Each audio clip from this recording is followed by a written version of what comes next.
Hello बच्चों, आइए आज हम लोग इस वीडियो में बहुत ही महत्वपूर्ण बात जानने वाले हैं जो कि सभी स्टूडेंट को तो पता होता है, लेकिन समय के साथ सब एक जगह रहना मुश्किल हो पाता है, जिसकी वजह से उनका एग्जाम में बहुत बढ़िया प्रदर्शन नहीं हो पाता है। और ये जो लिखे है ना, इसमें से आपके 2 से 3 नंबर जरूर आते हैं एग्जाम में। तो इसको बेहतरीन ढंग से अभी आप समझ लीजिए और कॉपी में नोट डाउन कर लीजिए। एकदम 100% है कि आपको एग्जाम में इससे फायदे होंगे। तो आइए आपका इस वीडियो से कुछ आगे भी बेसिक किए हैं लोग, जो कुछ इंपॉर्टेंट बाकी था उसको इसमें करके कंप्लीट कर देते हैं लोग। आइए देखिए, बहुपद पॉलिनोमियल जो है पार्ट 2 की सभी महत्वपूर्ण फार्मूला यानी सूत्र आपको हम इसमें देने वाले हैं। ठीक है ना।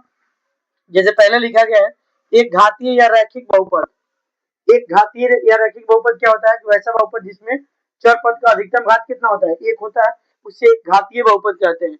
जैसे कि एग्जांपल में आपको दिखाया गया है यहाँ पे 9x minus 7, 7x plus 10 minus 9x और माइनस 7। इसमें x का मान कितना है? पावर कितना है? 1 है। इसमें भी x का घात कितना है? 1। इसमें भी x का घात 1 है। ठीक है ना।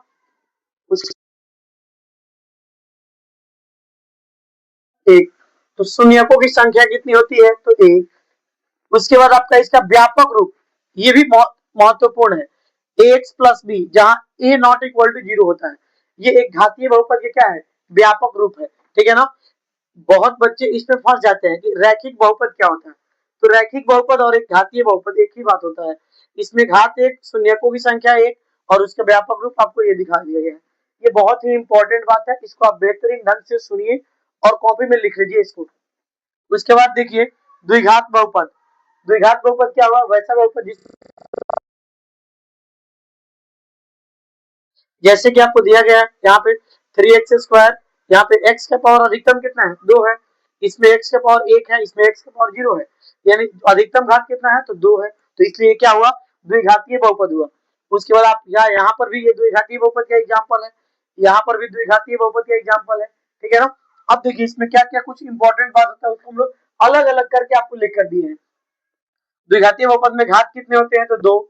शून्यकों की संख्या कितना होता है? तो 2।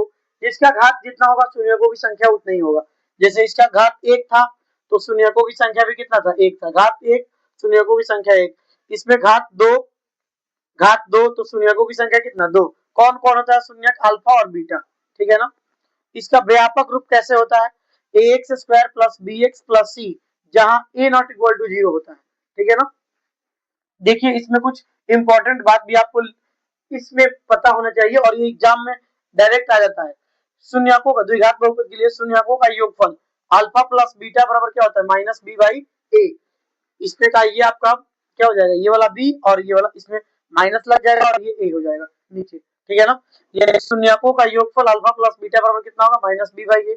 शून्यकों का गुणनफल अल्फा इंटू बीटा बराबर क्या होगा? सी बाई ए। ये बहुत ही इंपॉर्टेंट फॉर्मूला है, एग्जाम में डायरेक्ट पूछता है कि शून्यकों का योगफल कितना होता है? अल्फा प्लस बीटा का मान क्या होगा? अल्फा इंटू बीटा का मान क्या होगा? तो आपको अगर याद रहेगा तो डायरेक्ट मारेंगे, नहीं तो गड़बड़ हो जाएगा, एक नंबर आपका गायब हो जाएगा। उसके बाद देखिए द्विघात बहुपद ज्ञात करने का सूत्र, ये भी इंपॉर्टेंट है। इसमें आपको क्वेश्चन डायरेक्ट आएगा, बुक में हम क्वेश्चन करवाएंगे ही, लेकिन डायरेक्ट बोर्ड में भी आता है इस टाइप के क्वेश्चन। द्विघात बहुपद ज्ञात करने का शून्यकों का योगफल और गुणनफल दिया रहेगा, आपको कहेगा कि द्विघात बहुपद ज्ञात कीजिए। जब तक आपको ये फॉर्मूला नहीं पता रहेगा तब तक नहीं होगा। क्या होता है formula? x² minus alpha plus beta into x plus में अल्फा इंटू बीटा।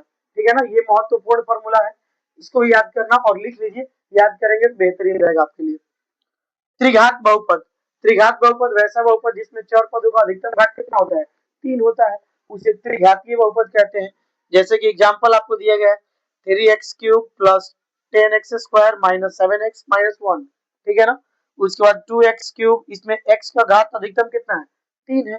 इसमें x का घात 2, मतलब अधिकतम इसमें 3 है, 2 है, 1 है। ठीक है ना।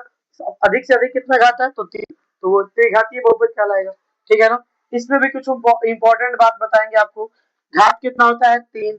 घात 3 तो शून्यकों की संख्या भी 3। कौन कौन शून्यक होता है? अल्फा बीटा और गामा होता है। ठीक है ना। व्यापक रूप इसका भी देख लीजिए ax³ plus bx² plus cx plus d, जहां a नॉट इक्वल टू क्या होगा? 0। ये भी बहुत महत्वपूर्ण है, आपको देख लेंगे एग्जाम में, यहां से भी क्वेश्चन पूछ लेता है। Alpha plus beta plus gamma बराबर माइनस बी बाई ए। उसके बाद आपका अगला पॉइंट होगा alpha into beta plus beta into gamma और plus gamma alpha into gamma क्या होता है सी बाई ए। फिर alpha into beta into gamma बराबर क्या होता है माइनस डी बाई ए। तो देखिए ये जो भी है वो बहुत ही महत्वपूर्ण है, ये एग्जाम के पॉइंट ऑफ व्यू से और सवाल सॉल्व करने में इसकी बहुत योगदान रहता है। अगर ये आपको नहीं याद है तो समझिए कि आप कुछ नहीं है, चैप्टर नंबर दूसरा आपसे होबेगा नहीं करेगा, ठीक है ना। तो सबसे पहला प्राथमिकता है कि आप इसको लिखें कॉपी में और बेहतरीन ढंग से इसको याद कर ले ताकि आपको फायदेमंद रहेगा। मिलते हैं हम लोग क्वेश्चन पे अब।